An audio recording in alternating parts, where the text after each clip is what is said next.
प्यारे दोस्तों नमस्कार। रोजगार विद असलम के यूट्यूब चैनल पर आप सभी का स्वागत है। प्यारे दोस्तों, सीटेट की कक्षाओं को लेकर लगातार आपके बीच में बने हुए हैं, आपको प्रदान कर रहे हैं।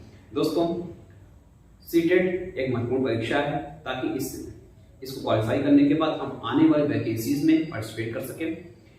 मिनिमम मार्क्स तो 90 ही है, लेकिन मैक्सिमम मार्क्स हमने आपके लिए 120 प्लस का निर्धारित किया हुआ है कि आप सभी 120 प्लस अंक निर्धारित करें और आने वाली वैकेंसीज में ससम्मान बैठ सके। दोस्तों, हमने सीटेट के एक महत्वपूर्ण चैप्टर बाल विकास शिक्षा शास्त्र से संबंधित एक महत्वपूर्ण चैप्टर वंशानुक्रम तथा वातावरण के बारे में कल आपको समझाया था, बताया था।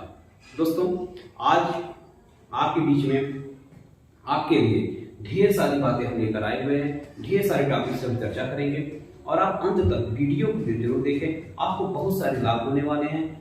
आज हम आपको बताएंगे लैंडमार्क लोकेशन सिद्धांत, कौन सा सूत्र और शिक्षा जगत में वंशानुक्रम तथा वातावरण का क्या महत्व है, लिंग संलग्न रोग के बारे में समझाएंगे हम आपको। और अंतिम में पाठ सारांश, इस पाठ से हमको प्रश्न क्या मिल सकते हैं आने वाली परीक्षाओं में, ये सारी बातों पर चर्चा आज यहाँ पर हम करने वाले हैं। दोस्तों, इन सारी बातों पर चर्चा करने से पहले आपको पिछले क्लास की कुछ बातें आपको रिवाइज करवाते हैं ताकि आप थोड़ा सा पीछे जाकर आप इस चैप्टर से अपने आप को जोड़ सके, ऐड कर सके। दोस्तों, वंशानुक्रम तथा वातावरण एक महत्वपूर्ण चैप्टर है और इसके संदर्भ में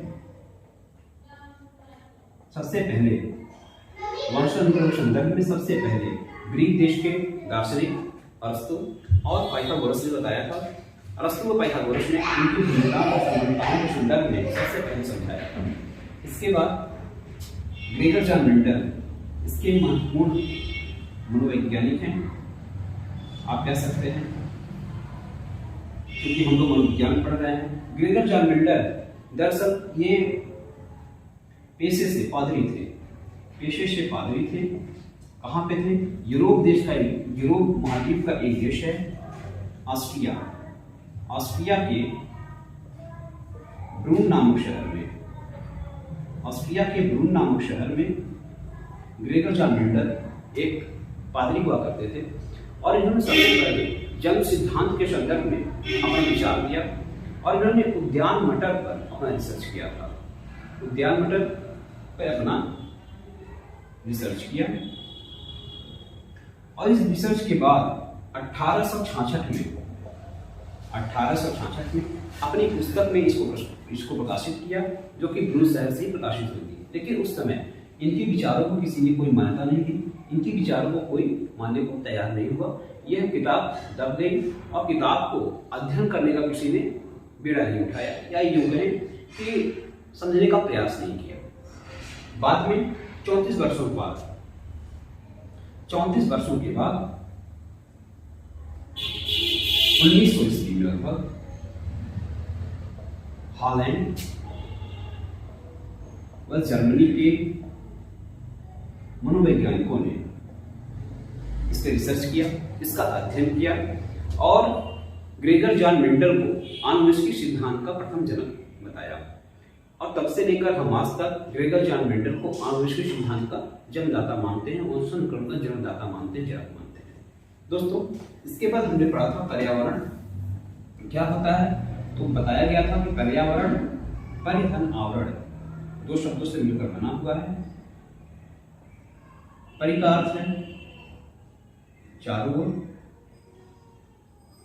और आवरण का अर्थ है ढका हुआ। जैसे हम कहते हैं हमारे आसपास जो चीजें हैं वो हमारा पर्यावरण है, वातावरण है। हम जिस वातावरण में रहते हैं वही हमारे लिए हमारे विकास को प्रभावित करने का एक प्रमुख कारण बनता है। जैसे अगर हम चोरों के, डाकुओं के या फिर ठगों के बीच में रहते हैं तो हमारा विचार भी ठग, चोर और बेईमान बनने का बनता है। और अगर वही हमारा वातावरण अगर प्रशासनिक सेवाओं में, सैनिक में या फिर आसपास अगर कुछ पदासीन व्यक्ति हैं उनके बीच में हम रहते हैं उनके माहौल में रहते हैं, उनके वातावरण में रहते हैं, हमारा दिमाग भी उन्हीं की तरह डाइवर्ट होगा और उसी की तरह हम विकास प्रारंभ करेंगे। प्रारंभ में बच्चे गलत आदतों पर ज़्यादा फोकस करते हैं, जैसे उनकी फेंकने की जो चीज़ होती है, फेंकना ज़्यादा पसंद होता है जबकि पकड़ना कम होता है। आप किसी भी बच्चे को देख लें, वो फेंकना ज़्यादा पसंद करेगा, पकड़ना कम। इसी तरह जब थोड़ा सा बच्चा बड़ा होता है तो बुरी संगतें जैसे सिगरेट पीना, लड़ाई झगड़े करना, मारपीट करना, गाली गलौज करना, ये बच्चों के अंदर जल्दी से विकसित होता है। अच्छी आदतों के निर्माण के लिए अच्छा वातावरण बहुत जरूरी है। आप समझ सकते हैं कि वातावरण का महत्व क्या है, इसीलिए हमने आपको थोड़ा सा इसके संदर्भ में बताया है। दोस्तों, अब हम आज टॉपिक शुरू करते हैं। देखिए,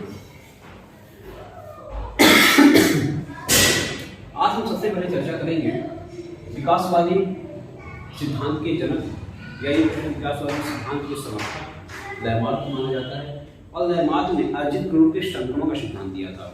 अब आप समझें, समर्थन किया था अर्जित गुणों के संक्रमण। अब यहाँ पे हम संक्रमण शब्द देख रहे हैं।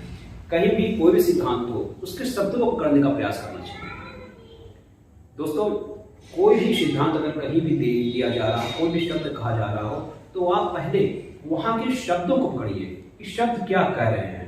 अब देखिए, संक्रमण का क्या, संक्रमण का क्या, अब संक्रमण का यहाँ पे अर्थ है, इसको आप अगर इंग्लिश में कहें री-इन्फेक्शन, री-इन्फेक्शन। री-इन्फेक्शन का मतलब क्या हुआ? आपने कहा कि हमको इन्फेक्शन हो गया है। इन्फेक्शन का मतलब क्या होगा कि आप संक्रमित हो गए हैं।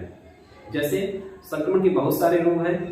सामान्यतः खांसी हुआ, जुकाम देख लीजिए, सबसे सिंपल तो जुकाम आप देखिए।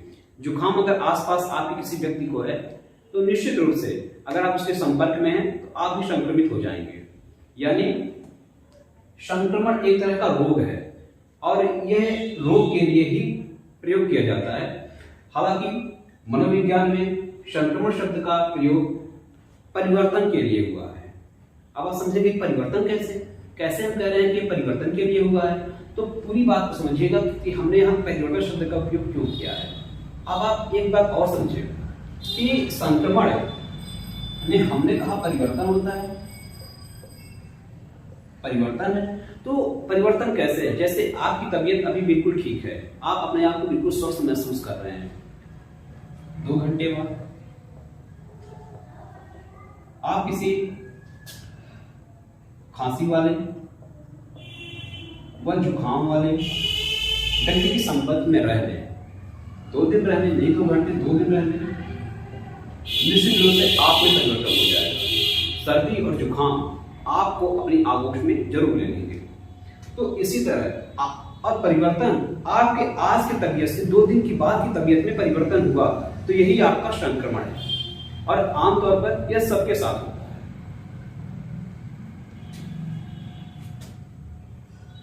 चलिए, अब हम समझते हैं कि अर्जित गुणों के संक्रमण का सिद्धांत क्या है। हमने जो आपको एग्जांपल दिया है, ठीक आप उसी से यहां कनेक्ट कर जाएंगे।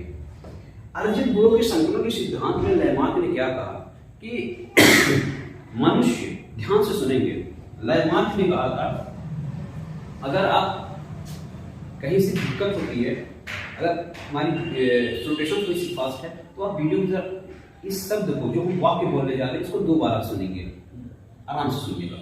लैमार्क ने कहा था कि व्यक्ति जो जीवन भर अर्जित करता है, व्यक्ति जो जीवन भर अर्जित करता है, वह उसके द्वारा उत्पन्न होने वाले व्यक्ति में या उसकी संतान में पूर्णतः विकसित हो जाता है। समझे कि लैमार्क ने कहा था कि व्यक्ति जो जीवन भर अर्जित करता है, वह उसके द्वारा उत्पन्न किए जाने वाली संतान में, उसकी पीढ़ी में, उसके वंश में वो उसी तरह से प्रतिस्थापित हो जाता है, स्थानांतरित हो जाता है। यानी अब आप समझे कि माता पिता का जो गुण है, जो उन्होंने अर्जित किया, जैसे किसी के पिता अगर समान रूप से रहते हैं तो बेटा भी समान तरह से रहेगा, ऐसा माना जाता है। लेकिन अगर किसी के पिता में गुण नाखून काटने के हुए, आंखें अगर छोटी हुई, या फिर उसके अंदर जो कुछ भी संक्रमित रूप से है, उनका संक्रमण आगे उसके फादर, उसके सन में, उसके संतान में जरूर होगा। जैसे उन्होंने उदाहरण देते हुए कहा कि जिराफ और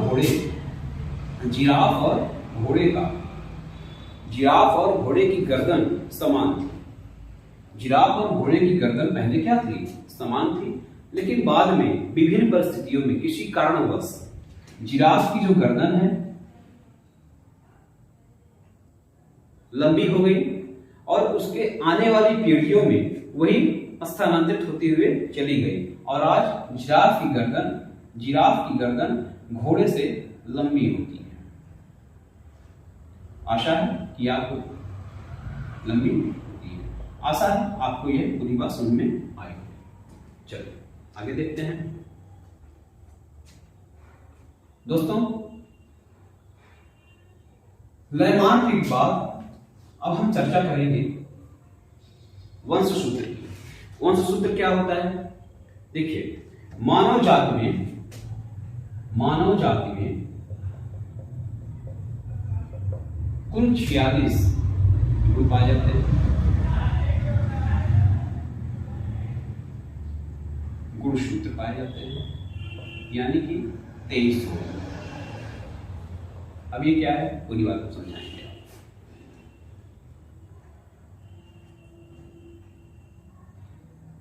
माता पिता के द्वारा जो बच्चे उत्पन्न किए जाते हैं, जो संतान पैदा होती है, उनका गुणसूत्र क्या है और कैसे वो क्या होते हैं, ये सारी बातें अब हम बताने जा रहे हैं।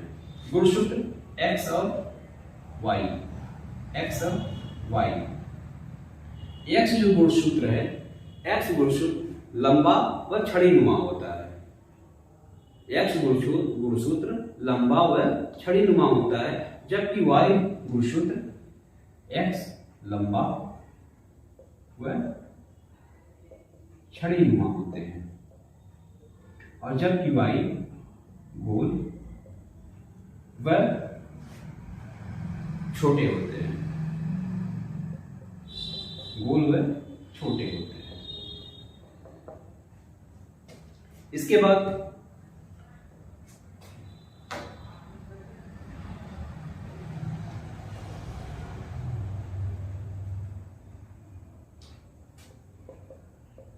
यक्ष वंशसूत्र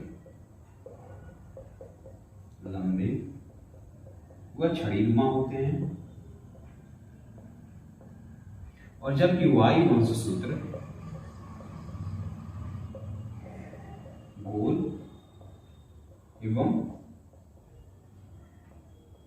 छोटे होते हैं। दोस्तों, माता के अंड में केवल एक्स गुणसूत्र पाया जाता है, जबकि पिता के अंड में एक्स और वाई दोनों गुणसूत्र पाए जाते हैं। माता के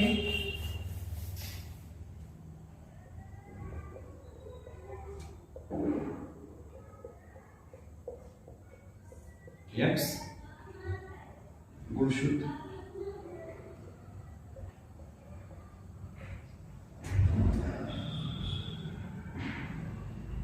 जबकि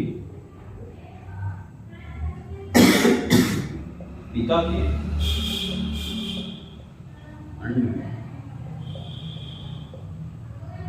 एक्स तथा वाई दोनों गुणसूत्र आए।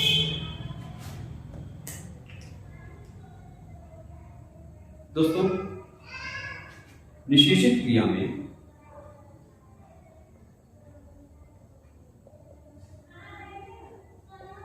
जब एक्स मिलते हैं, जब एक्स गुणसूत्र मिलते हैं तो वहां पे संतान लड़की होती है और जब एक्स वाई गुणसूत्र मिलते हैं, लिंग सूत्र मिलते हैं, तो वहां पे संतान लड़के होने की संभावना होती है। विशेषित क्रिया में जब एक्स गुणसूत्र मिलते हैं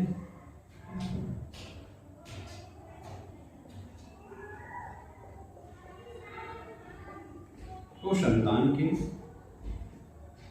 लड़की होती है और जब एक्स वाई मिलते हैं, एक्स वाई लिंग गुणसूत्र,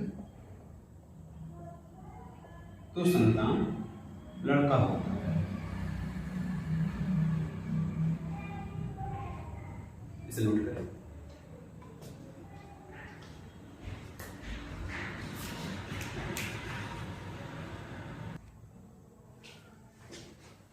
चलिए दोस्तों, अब आगे जानने का प्रयास करते हैं कि संतानों में माता पिता के गुण कैसे स्थानांतरित होते हैं और वो किस प्रकार से होते हैं। तो दोस्तों, क्रोमोसोम्स में एक विशेष संरचना होती है। क्रोमोसोम्स में एक विशेष संरचना होती है जिसे जीन कहा जाता है। इन्हीं जीन के द्वारा माता पिता के गुण उनकी संतानों को ट्रांसफर होते हैं, प्राप्त होते हैं। अब जीन्स क्या होता है? तो जीन्स की जो जैविक गुण है, ये दो जैविक गुण हैं, डीएनए और आरएनए। डीएनए का अर्थ है डीआरसी राइबोन्यूक्लिक एसिड और आरएनए का मतलब है राइबोन्यूक्लिक एसिड।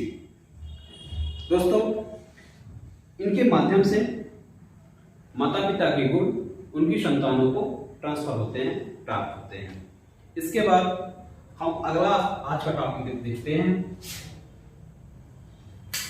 शिक्षा जगत में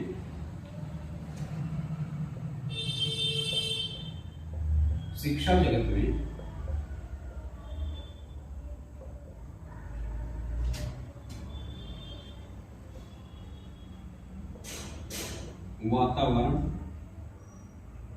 एवं वंशानुक्रम एवं वातावरण का महत्व। वंशानुक्रम एवं वातावरण का महत्व। प्यारे दोस्तों, वंशानुक्रम एवं वातावरण का क्या महत्व है शिक्षा जगत में, इस बात को हम समझेंगे। जैसा कि हमने आपको बताया है, क्रोमोसोम्स के माध्यम से माता पिता के गुण एक जीन्स के द्वारा अपने बच्चों को ट्रांसफर करते हैं, उनके बच्चों को प्राप्त होता है, जो जैविक गुण डीएनए और आरएनए के रूप में पाया जाता है। दोस्तों, अब इसके बाद वंशानुक्रम में माता पिता के गुण तो बच्चों को पहुंच गए, लेकिन ऐसे कुछ अवांछनीय गुण भी, जो गुण नहीं जाने चाहिए थे, वो भी गुण माता पिता को प्राप्त हो गए हैं। तो इस गुण को दूर करने के लिए बेहतर समय से उचित समय पर बेहतर वातावरण में उन बच्चों को परिष्कृत किया जा सकता है, उनको सुसूत्रित किया जा सकता है, ताकि वो गुण आगे जाकर विकसित ना हो सके और ये लोग सब नागरिक बनकर अपना जीवन यापन कर सके, व्यतीत कर सके। प्यारे दोस्तों, अब इस सारी टॉपिक को पढ़ने के बाद आपको यह लगा होगा कि हम इस चैप्टर को, हम इस सीटेट को पूरी तरह से क्वालिफाई कर सकते, परीक्षा क्वालिफाई कर सकते हैं। चैप्टर बहुत ही इंटरेस्टिंग था और बहुत ही मजा आया होगा। एक टॉपिक बच गया है, लिंग संलग्न रोग। इसे हम अगले चैप्टर में आपको पढ़ाएंगे, लिंग संलग्न रोग। और साथ ही इस चैप्टर को एवं पाठ के सारांश को अगले चैप्टर में हम विधिवत आपको पढ़ा देंगे। दोस्तों, आप बिल्कुल परेशान ना हो, आपको पूरी तरह से सीटेट की पूरी कक्षाएं मिलेंगी, निश्चित रूप से मिलेंगी। इसके बाद हम आपको जल्द ही पर्यावरण, हिंदी और गणित की भी कक्षाएं लाकर देने वाले हैं, जो आपकी तैयारी में बेहतर भूमिका निभाएगा। दोस्तों, आशा है कि आपको क्लास पसंद आया होगा, और अगर आपको क्लास पसंद आया होगा तो निश्चित रूप से आप सब्सक्राइब का बटन दबाएं, अपने दोस्तों को शेयर करें और बताएं कि रोजगार दस्तक पर सीटेट की कक्षाएं पूरी तरह से चल रही हैं। आशा है कि आप हमारा साथ देंगे और हम आपके लिए बेहतर करेंगे।